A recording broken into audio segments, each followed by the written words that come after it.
ଯୋଉମାନେ ଅଛନ୍ତି ସେମାନଙ୍କ ମନ୍ତବ୍ୟ ମୁଁ ଚେଷ୍ଟା କରିବାକୁ ଚାହେଁ। ତୁମର ଦିନ କାଳ ସରି ଆସିଛି।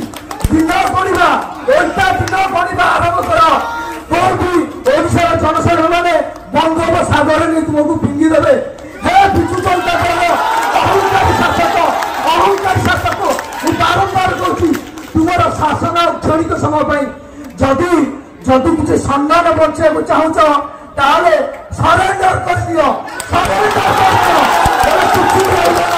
କିଛି ରହିବ ନାହିଁ। ଆମର ଦୃଢ଼ ନେତୃତ୍ୱ ମନୋଜ ଭାଇଙ୍କ ନେତୃତ୍ୱରେ ଆଗାମୀ ଦିନରେ ସରକାର ହବ। ଆମେ ସମସ୍ତେ ତାଙ୍କ ନେତୃତ୍ୱରେ ଗୋଟେ ଗୋଟେ ସୈନିକ ଭଳି ନିଶ୍ଚିତ ଲଢ଼େଇ କରିବୁ।